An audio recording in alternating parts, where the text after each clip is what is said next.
Hello, bienvenue dans Créavite Podcast. Je m'appelle Awa, une amoureuse de la création. Sac dans le dos, trépied à la main. Vous êtes prêts? Car je vous embarque avec moi en balade, à la rencontre d'êtres formidables. Ciao. Des passionnés de la vie et de création qui osent, Salut Awa. qui expérimentent. Hola, ¿qué tal? Hi there. Qui rit. Et qui rit beaucoup.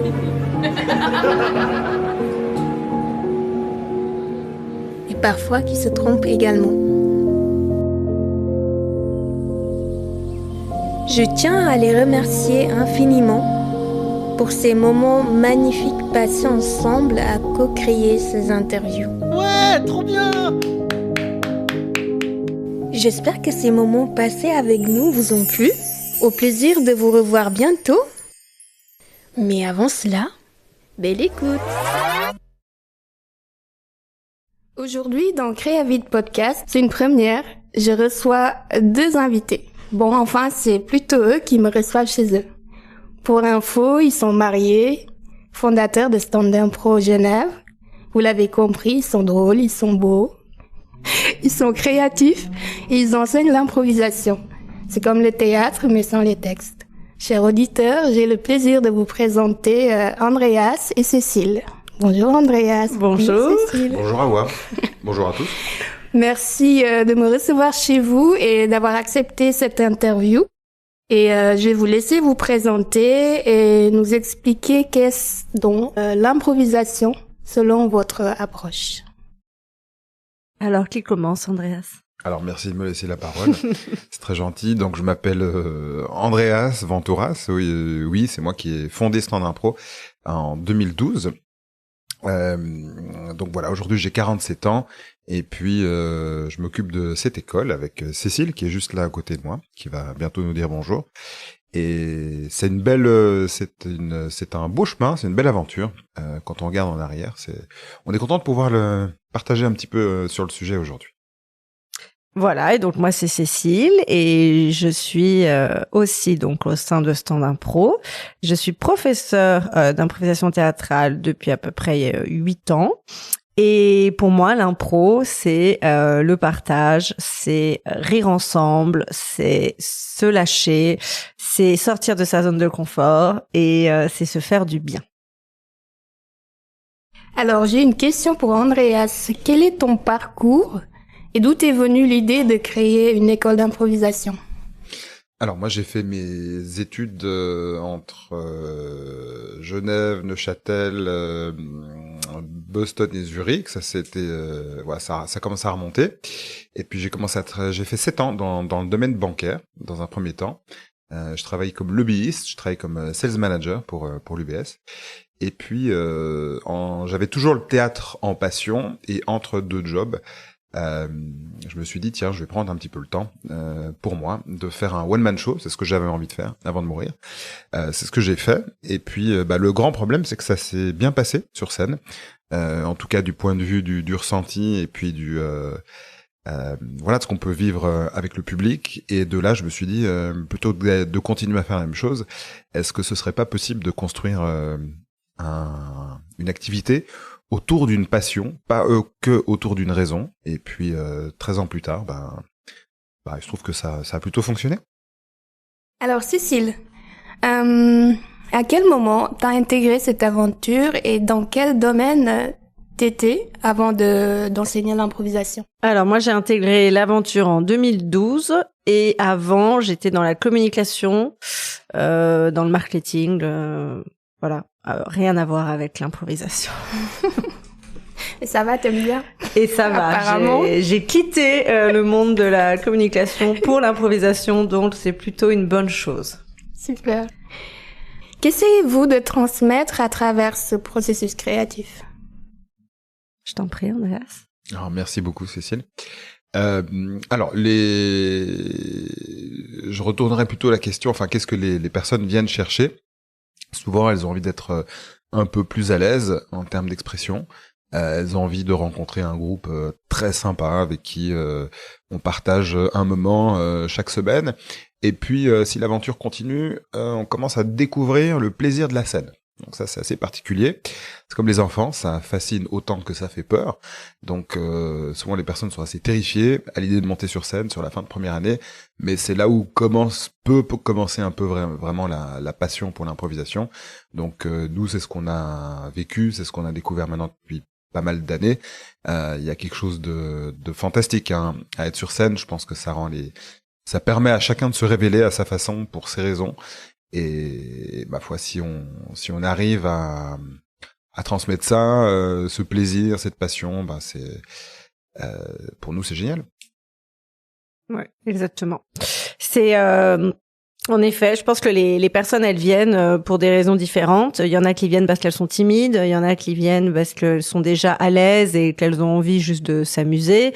Il y en a qui veulent vraiment se challenger. En fait, tout le monde a des raisons, mais par contre, tout le monde est dans le même bateau, entre guillemets. Et du coup, cette idée fait que des gens se rencontrent alors qu'ils ne se rencontreraient jamais dans la vie, on va dire, entre guillemets, normale. Et ça, c'est quelque chose qui est super, de voir des groupes de personnes se réunir et partager vraiment une même passion et développer des amitiés. Et il y en a qui partent en vacances ensemble. Voilà, donc c'est vraiment quelque chose qui peut amener énormément de bonnes choses. Avez-vous des rituels ou des exercices pour stimuler la créativité ou les idées? Alors effectivement, lorsqu'on est adulte, on est un peu moins amené à jouer et créer comme quand on était enfant. C'est la vie qui veut ça, c'est souvent le travail aussi qui veut ça, l'environnement dans lequel on évolue. Alors ce qu'on fait toujours, c'est qu'on doit un petit peu remettre les personnes dans un état un peu plus créatif, et souvent cet état un peu plus créatif, c'est simplement de faire en sorte que ces personnes, nous-mêmes, on soit tous un peu plus au contact avec nous-mêmes, un peu plus conscients de notre corps, de nos idées, de nos envies, de laisser aller tout ça. Des personnes souvent viennent nous voir et nous disent moi j'aurais jamais d'idées, je pourrais jamais faire d'improvisation. C'est faux, les gens ont plein d'idées. Est-ce qu'elles ont accès à leurs idées? Alors, nous, c'est plutôt ce qu'on va travailler, c'est l'accès à ces idées et puis cette capacité à les laisser s'exprimer. Et puis tout le monde a des idées extraordinaires, et pour nous, en termes de créativité, oui, ça demande un petit peu de travail, mais en tout cas, c'est ce qui est beau de voir, c'est que c'est accessible pour tout le monde.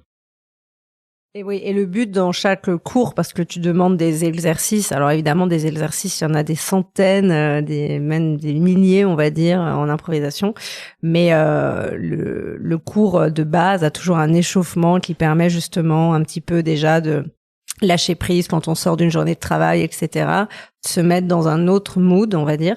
Et puis après, en effet, comme dit Andreas, on va chercher à tester la créativité, mais la réactivité aussi, pouvoir rebondir, voilà. Et en fait, comme le dit Andreas, tout le monde a des idées. Il suffit juste de se lâcher un petit peu et après, ça fonctionne. Comment se passe l'organisation avec les professeurs et les apprenants? Alors, ça se passe très bien, c'est la première chose. Non, effectivement, au niveau des professeurs, on est actuellement 10 personnes à donner des cours. Cécile et moi à plein temps, et puis il y a d'autres personnes dans l'association qui s'investissent aussi beaucoup en termes de pédagogie. Et souvent, elles vont prendre un cours sur une année, ou alors partager ce cours avec une autre personne. Et puis, on a mis tout en place, un programme de première année, des niveaux intermédiaires et puis un niveau avancé. Donc ça, c'est pour les profs, les professeurs, et puis pour les élèves.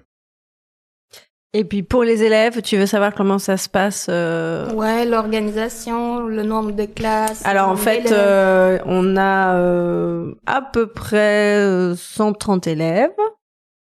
Et on a plusieurs niveaux, en effet, débutants, intermédiaires, avancés.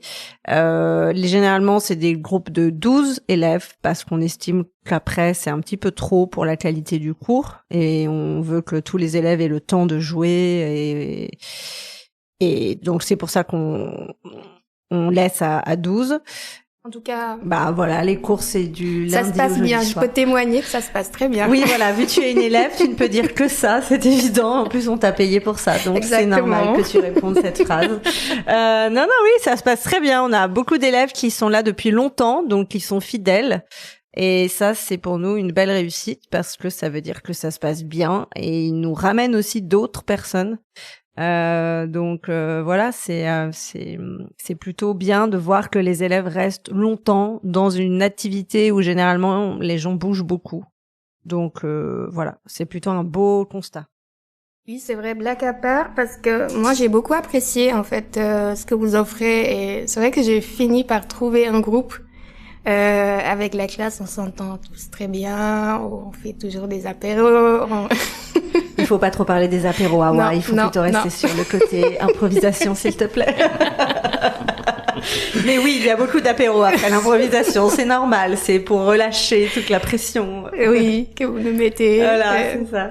Non, mais c'est génial. À part ça, j'adore cette activité et c'est la première fois que je garde. J'avais l'habitude après le Covid de changer d'activité chaque année pour faire découvrir de nouvelles choses et ça fait 2 ans et demi maintenant que je suis chez Standard. Mais je pense aussi parce qu'avec l'improvisation, il y a tellement de choses à apprendre et à découvrir que du coup, moi, ça fait plus de 10 ans que je fais de l'impro et je découvre encore des choses. Donc, c'est quand même une activité que tu peux faire longtemps parce que généralement, c'est pas toujours la même chose et puis il y a toujours des choses nouvelles et Ouais, ça change tout le temps, on s'ennuie pas, ouais. Ouais, voilà, c'est ça. Il y a aussi les personnes. Concrètement, quand tu fais un cours ou peu importe un groupe, les personnes, tu joues avec elles, tu les découvres de plus en plus sous une facette nouvelle que tu verrais peut-être jamais dans le cadre professionnel.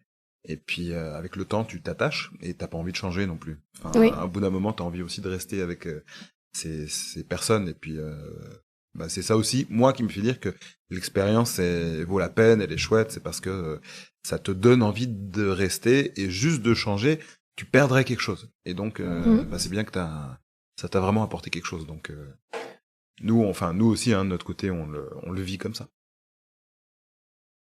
Alors, comme je disais, ça fait maintenant 2 ans et demi que je pratique l'improvisation et j'ai observé que vous avez chacun votre manière d'enseigner.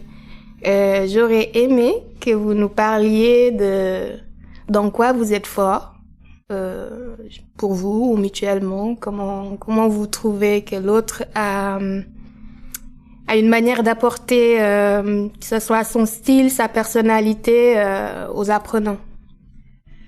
Alors, moi, pour ma part, on dit de moi que je suis très sympathique. Ça fait un petit, tu sais. Non, moi, ce qui ressort souvent de la part des élèves, c'est que je suis Madame Feedback, donc je donne énormément de feedback aux élèves. Et je crois que ça, c'est quelque chose qui leur plaît beaucoup. C'est vrai que moi, j'estime que quand on fait un cours, c'est important d'avoir un retour sur ce qu'on vient de faire.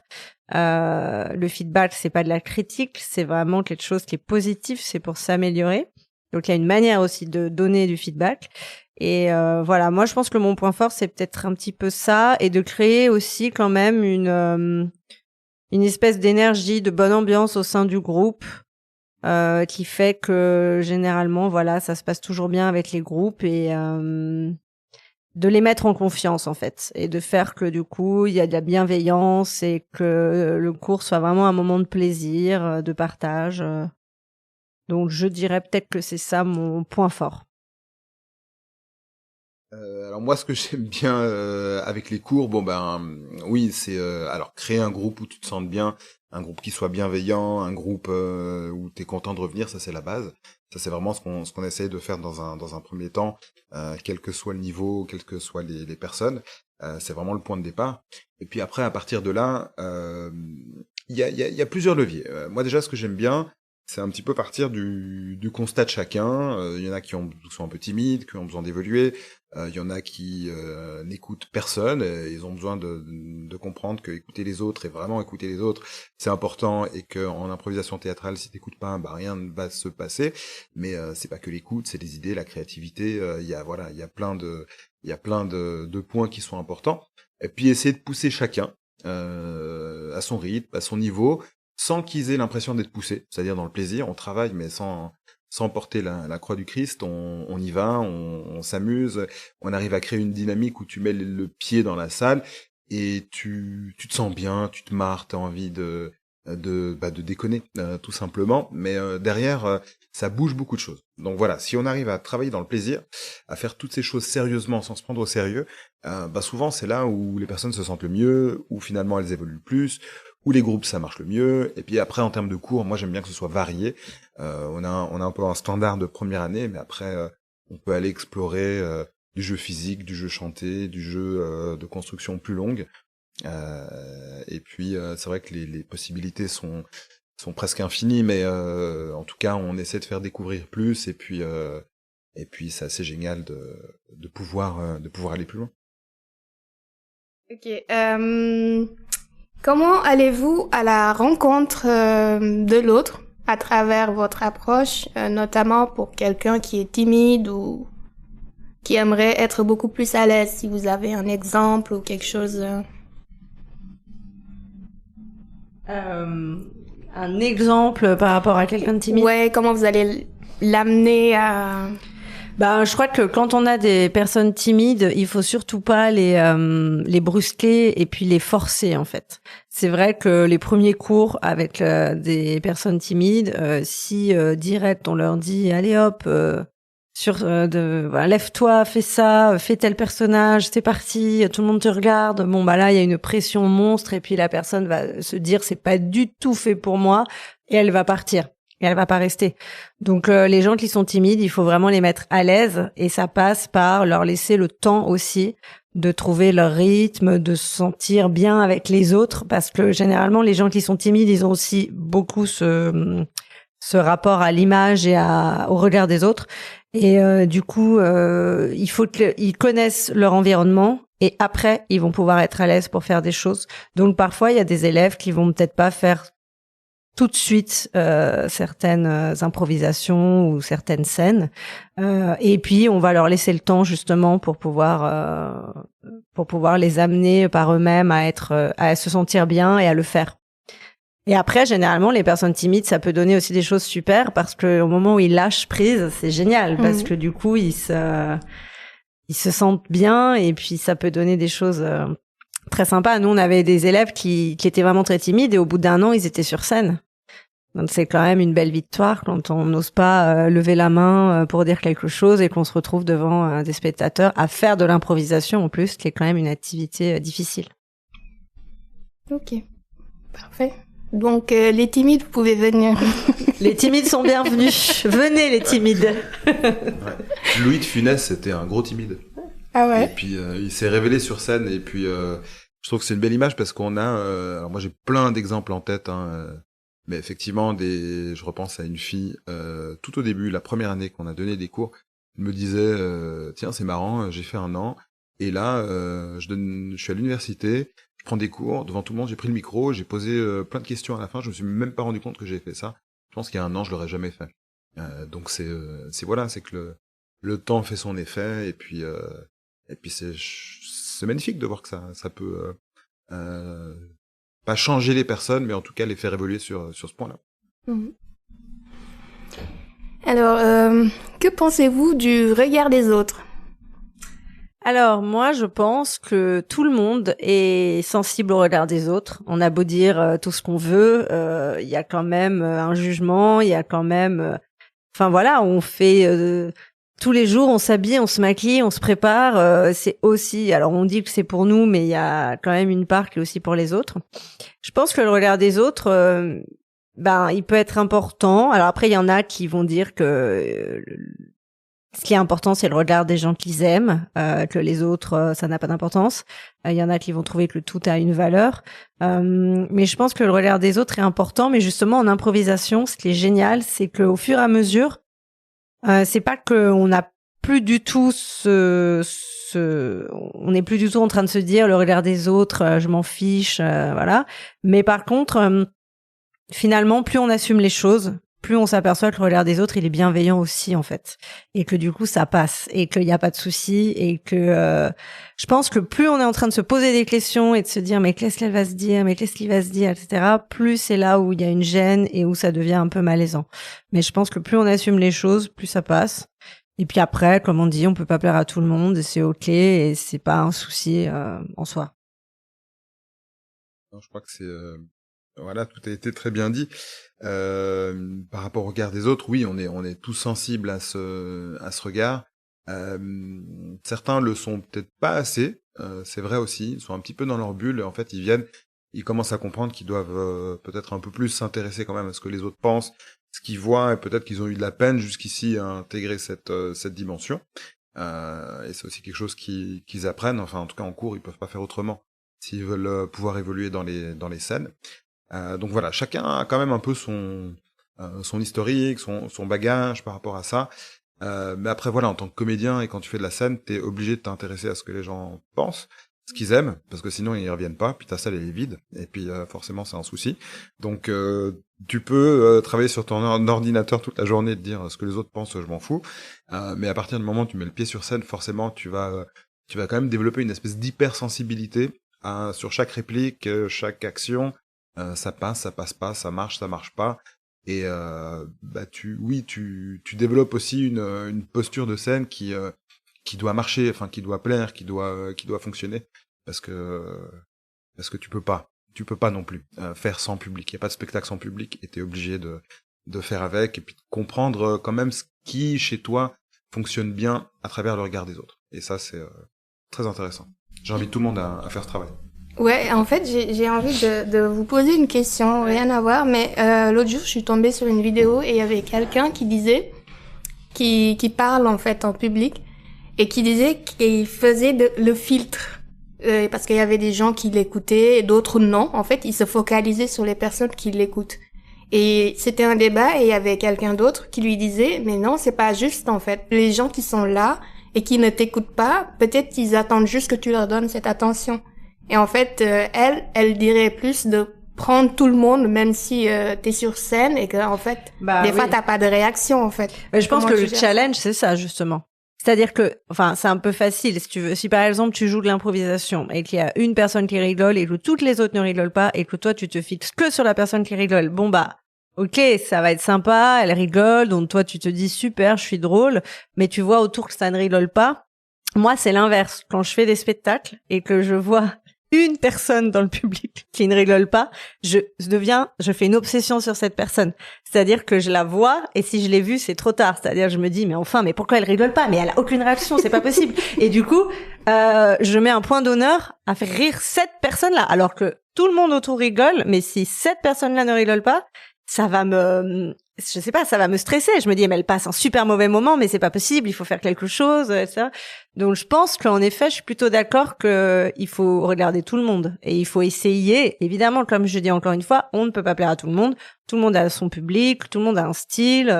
Enfin, voilà, moi, je sais qu'il y a des gens qui préfèrent voir Andreas sur scène, ou d'autres qui préfèrent me voir moi. Enfin, ça, c'est tout à fait normal. On a un humour aussi, chacun, qui est différent. Mais je pense que le but, c'est quand même essayer de satisfaire le plus de monde. Surtout s'ils ont fait la démarche de se déplacer pour venir te voir. Ouais, non, elle a complètement raison. Et puis, il y a un point qui est assez surprenant. C'est vrai que c'est plus facile d'aller avec un visage qui est ouvert, qui rigole, qui sourit. Il y a des personnes à côté, mais c'est pas pour autant qu'elles passent pas une bonne soirée. Et chacun s'exprime un petit peu différemment quand il est dans le public. Moi, j'ai une anecdote qui est assez fantastique. C'était à la Comédie de la Gare. On a joué pendant 4 ans Uptown Geneva. À faire des duos, et puis à la fin de chaque spectacle, on allait sur les côtés dire au revoir à toutes les personnes qui quittaient la salle. Et je me rappelle très bien, il y a quelques années, il y avait une personne qui tirait une tête pas possible du début à la fin. Elle était au 3e rang. C'est une grande salle, il y avait 150 personnes, donc tu vois pas tout le monde, mais elle était assez devant. Et puis je me rappelle bien de son visage, très fermé, compliqué. Je me disais, il passe une mauvaise soirée. Mon Dieu, je vais essayer de donner l'attention un petit peu ailleurs. Il est venu nous voir à la fin du spectacle et il nous a dit, j'ai adoré. J'organise un énorme festival. Est-ce que vous voulez venir? Wow. Donc c'était une des plus grosses invitations qu'on ait reçues depuis le début. Et puis, bah voilà, on tombe un petit peu à la renverse quand on entend que la personne a passé une soirée extraordinaire. Et c'est bien aussi il y a pas de mauvais public. C'est bien de pas juger le public, parce qu'à partir du moment où tu commences à dire que le public est nul et mauvais, ton spectacle devient pas terrible. Et ça, il y a des publics qui sont différents, ils réagissent différemment, mais c'est pas pour autant que tu peux te permettre en tant que comédien de juger ton public. Et ça, c'est un réflexe qui est un peu normal parce qu'au début, ça fait paniquer en fait un public qui réagit pas comme t'aimerais. Ouais, quelqu'un qui rit fort, qui a un visage sympathique devant toi, mais c'est toujours possible de faire quelque chose avec un public. Toujours. Et puis je pense que c'est bien aussi parce que ça nous permet de nous dire qu'il y a certaines fois où c'est moins bien, qu'on doit s'améliorer sur certaines choses. Enfin, je veux dire, c'est aussi ça, hein, l'improvisation, c'est vraiment sur le moment. Et du coup, ça peut être génial, comme ça peut être un peu moins bien. Et là aussi, c'est ok parce que ça fait partie de la scène, en fait. Ok. Et qu'est-ce que Stand Impro propose comme service? Alors, on est une école d'improvisation théâtrale, donc évidemment, il y a des cours pour adultes. Et notre autre casquette, on fait beaucoup de formations de team building et de coaching en entreprise, maintenant aussi depuis 13 ans. En formation, on est vraiment actif sur tout ce qui est communication, vente et management. Et on a surtout cette formation prise de parole qui a eu un énorme succès depuis le début. On a la chance de travailler avec de nombreuses entreprises, de nombreuses entités publiques à ce niveau-là. Donc voilà, on a pu, c'est, je dirais, un peu notre activité principale, où on peut le faire en français, en anglais. On a la chance d'être invité aussi. On a certaines entreprises avec qui on travaille depuis longtemps et qui nous font intervenir aussi régulièrement en Allemagne, en France, en Belgique, à Londres. Et puis de temps en temps, on va sur Dubaï aussi pour couvrir toute cette partie-là. Donc voilà, c'est des relations qu'on a pu construire depuis longtemps. C'est des formations qui ont été extrêmement appréciées. Il y a un lien, pas toujours, avec l'improvisation théâtrale. Et voilà, ça c'est tout le reste de la palette en journée, quand tout le monde est dans un quand mood, l'acteur n'a pas encore mis son habit de scène. un peu, mais pas encore trop. Mais vous travaillez en anglais du coup? Alors oui, ça peut se faire en anglais. Et on fait aussi, cela n'a pas dit Andreas, des team building et des soirées d'entreprise. Donc voilà, si on en fait beaucoup d'ailleurs même. Si vous avez une entreprise et que vous voulez un petit peu changer de l'escape game, de ce qu'on fait d'habitude, on va dire dans les journées d'entreprise, les team building, on peut organiser une journée d'improvisation, on peut faire jouer les salariés, on peut créer quelque chose qui est assez sympathique. Et les soirées d'entreprise, là, c'est carrément, on organise un spectacle pour les entreprises. Et c'est du sur-mesure, donc on travaille un petit peu sur leur directeur, la directrice, les petites anecdotes de leur vie quotidienne et on les joue. Et généralement, c'est plutôt une bonne, un bon moment. C'est nous qui jouons. Et du coup, ça les fait beaucoup rire parce que ça parle de leur entreprise. Donc forcément, c'est... Ouais, on a plein d'anecdotes à ce niveau-là. Mais c'est vrai que souvent, c'est des spectacles qui sont inexportables, qu'on ne refera plus jamais ailleurs. Mais pour les personnes concernées, c'est souvent mémorable, très mémorable. J'ai plein d'exemples en tête. Je vais peut-être pas tous les citer, mais les physios, des bains de Crécy. Surtout ce qu'on a fait aussi, c'est l'équipe de France de handball quand même. Ouh. Ça, c'était une petite fierté. On est allé à Paris pour leur faire leur soirée d'entreprise de fin d'année avant la Coupe du Monde. Avant les championnats d'Europe. Les championnats d'Europe. Avant les championnats d'Europe. Et du coup, on les a vus, on a passé la soirée ensemble et on leur a fait un spectacle sur mesure et c'était. Moi, j'ai pu imiter tous les joueurs de l'équipe. Voilà. En faisant quand même attention parce qu'ils sont tous très balèzes, même s'ils n'ont pas, on dirait pas à l'écran, mais ils font tous 2-3 têtes de plus que moi. Et... Bon, ça va, je suis encore là, mais ça aurait pu mal se passer. Top.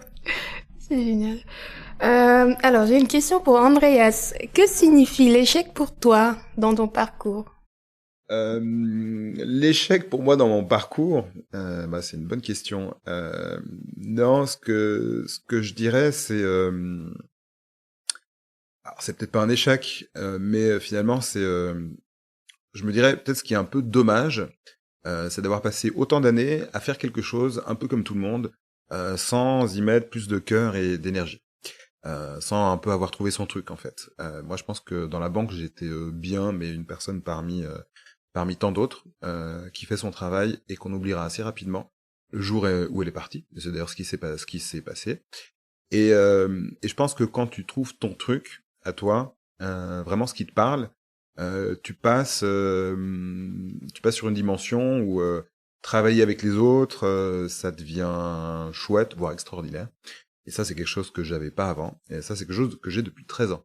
Et alors, je dirais pas que c'est un échec, mais oui, ça peut mettre un peu de temps à le trouver, à le découvrir. Tu me diras que certaines personnes ne vivent jamais ça, et que c'est l'histoire d'une vie. Donc, je dirais pas que c'est un échec, mais peut-être que si je m'étais trouvé un peu plus vite, voilà, les choses seraient passées autrement. Mais après, faut aussi être un peu indulgent avec soi-même. Moi, j'ai lancé ça, j'avais 33 ans. Certains le feront plus tôt, d'autres le feront plus tard. Enfin, peu importe.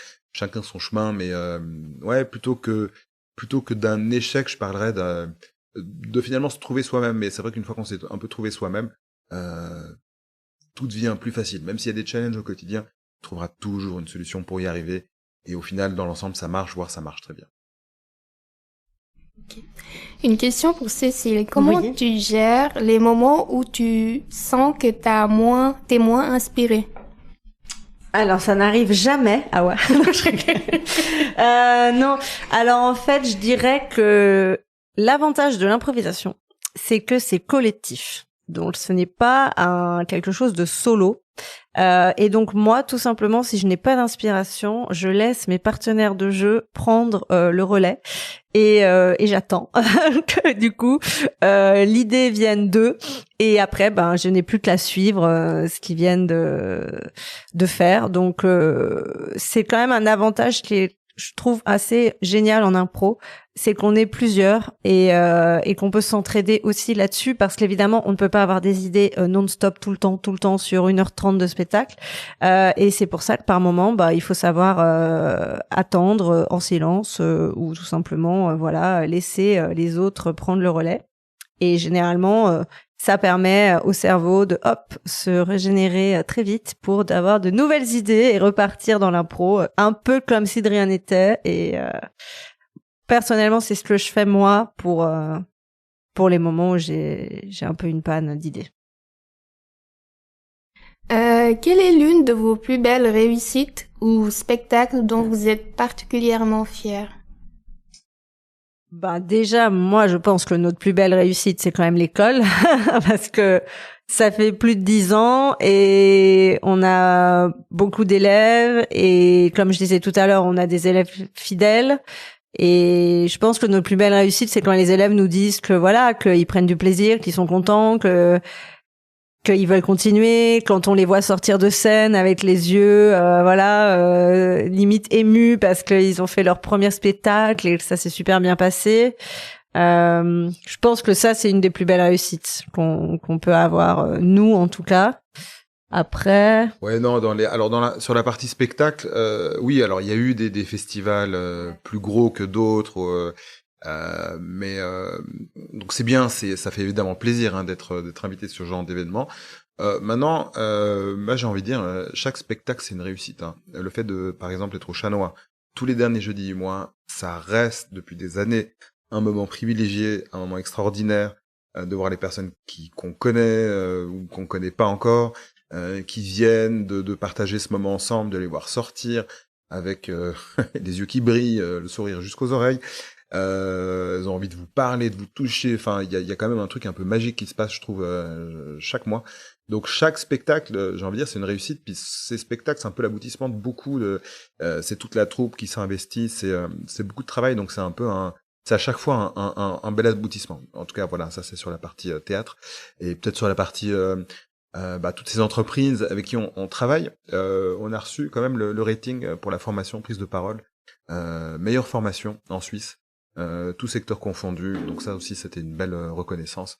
Puis aujourd'hui, si on va sur ChatGPT, c'est vraiment ce qui ressort en premier, loin devant. Donc ça a été beaucoup de cœur, beaucoup d'efforts, beaucoup de mise à niveau par rapport aux différents interlocuteurs, les exigences qui étaient là. Et puis en tout cas d'avoir cette reconnaissance aussi du secteur privé, oui, c'est une belle fierté. Voilà. J'avais une question. Avez-vous une anecdote? Une anecdote. Alors, on reprend, Awa, on reprend. Anecdote. Une anecdote. Tu vas y arriver. Voilà, une anecdote à partager d'une situation gênante ou amusante. De vous sur scène ou quelque... Ouais. Alors, gênante. Moi, j'en ai une qui me vient. Alors, elle est pas hyper... Bon, moi j'en ai une, le temps que tu temporise. Mais non, mais je l'ai. Ok. Je l'ai. C'est en fait une fois on a joué, c'était pour un festival justement. Il se trouve que le samedi soir, alors le festival a cartonné. Andreas a joué avec un comédien parisien. C'était super. Il y avait 300 personnes. C'était génial. Et il nous avait demandé le lendemain de faire une improvisation le dimanche après-midi. Et donc on était un petit groupe de la troupe à se produire.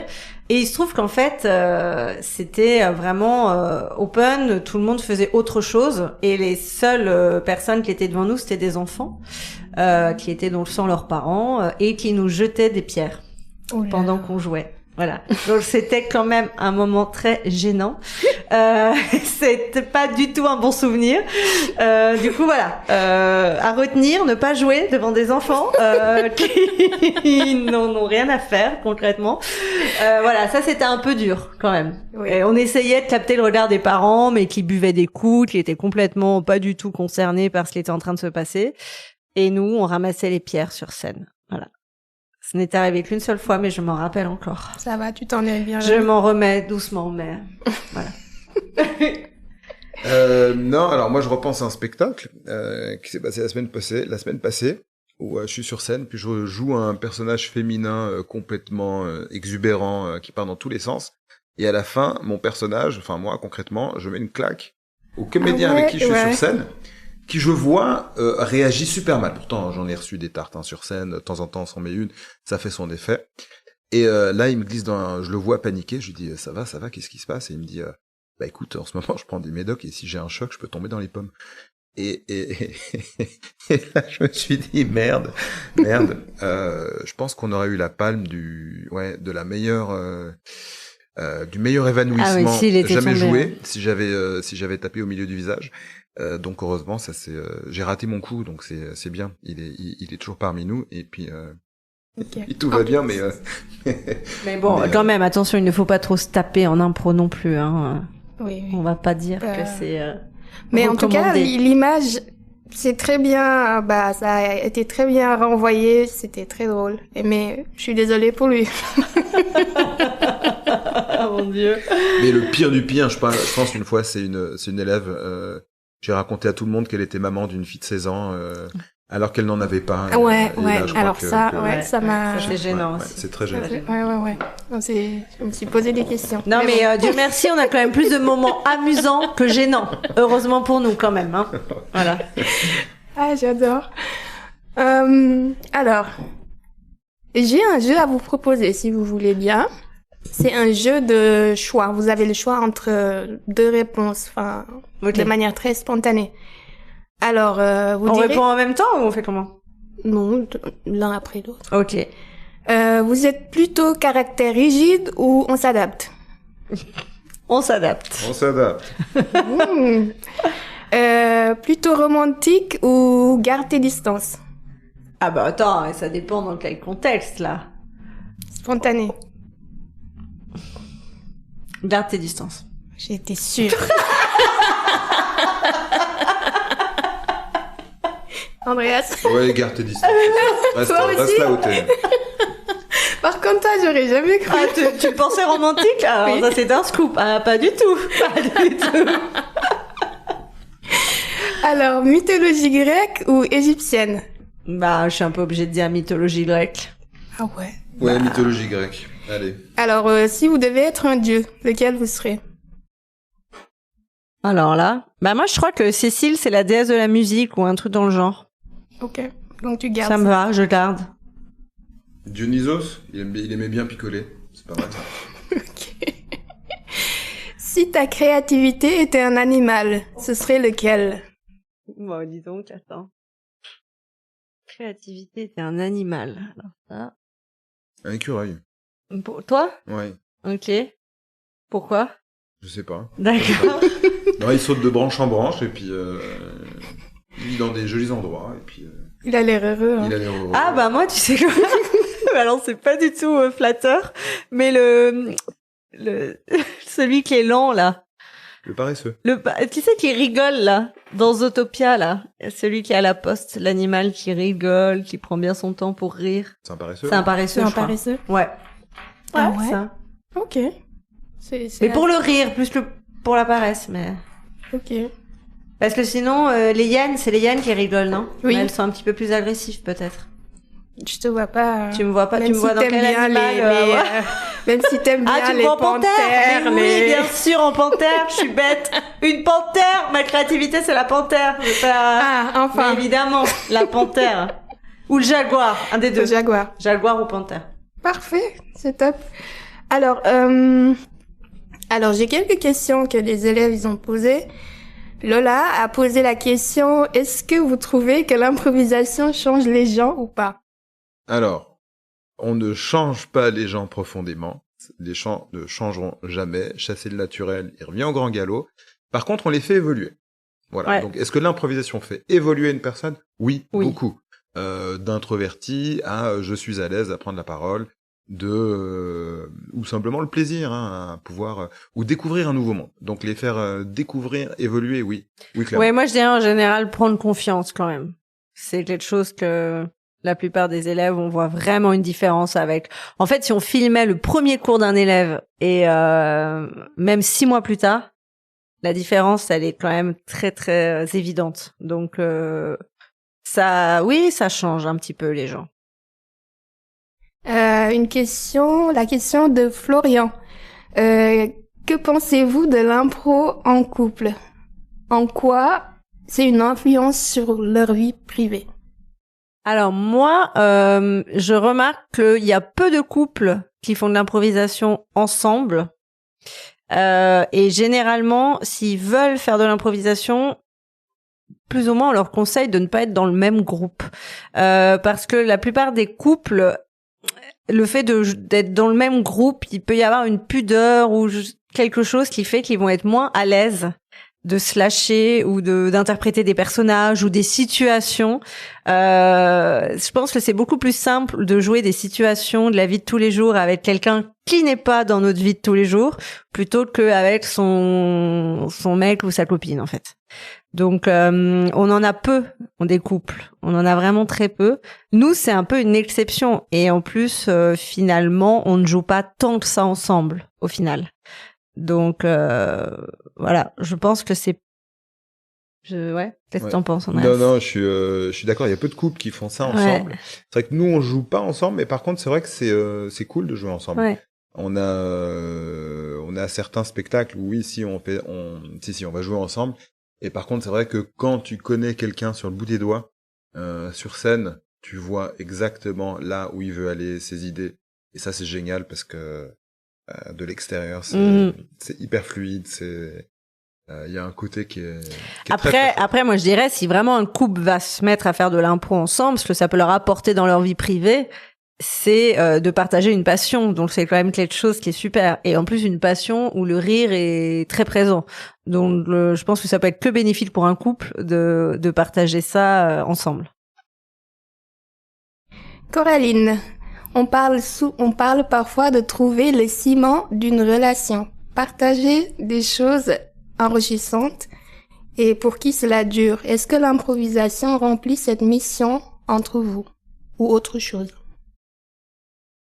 Ouais, moi je dis toujours, on a eu 2 bébés. Le premier, ça a été Stand Impro, parce qu'il a fallu le produire, l'accoucher, il a fallu que ça prenne vie, puis on a fait ça ensemble. Puis le deuxième, c'est un enfant qui, je pense, reste quand même un ciment un peu plus important qu'une école, ouais, c'est clair. Demande un peu plus de... Ouais, c'est autre chose, mais oui, avoir quelque chose qui lie sur la durée au quotidien, bah oui, c'est quelque chose qui est important. Et puis, bah, dans notre cas, oui, ça a été le cas, oui, clairement. Oui, puis encore une fois, je pense que je remarque que dans les couples, généralement, chacun a sa passion. Alors, c'est très bien aussi, parce que chacun a son univers, chacun a son moment, chacun va faire, il y en a, je sais pas, il y en a un qui va faire la salsa, l'autre qui va faire du sport, peu importe. Mais de partager une passion, c'est quand même quelque chose qui est super parce que du coup, c'est tout un univers qu'on découvre ensemble et puis c'est parler de quelque chose qui nous fait du bien. Donc c'est forcément positif et je pense que nous ça nous unit plus que ça nous désunit pour le coup l'impro. Pour Coraline. Pour Coraline. Bien à toi Coraline. On Alors te pour souhaite la de trouver une passion avec ton mec. Alors, j'ai la dernière question dans Créa Vite Podcast. J'aime bien poser la question pour terminer. Quel serait le message ou l'œuvre que vous aimeriez léguer à la société? Waouh. Moi, je dirais riez maintenant, car demain il sera trop tard.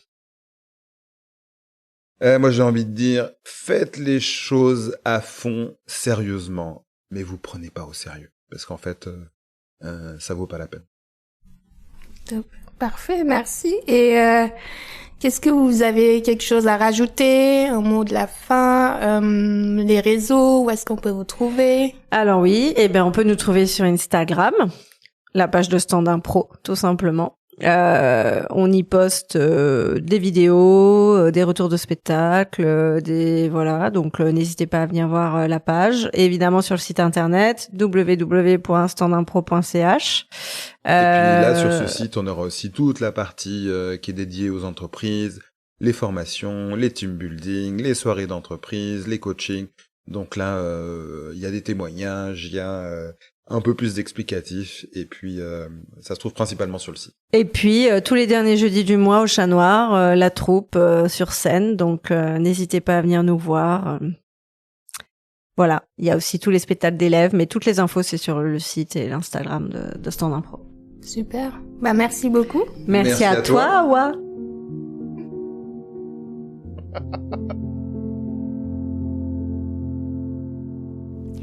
Merci d'être resté jusqu'au bout et d'avoir écouté cet épisode. Je te donne rendez-vous prochainement avec un nouvel invité ou une nouvelle invitée. Et puis d'ici là, prends soin de toi et puis à tout bientôt.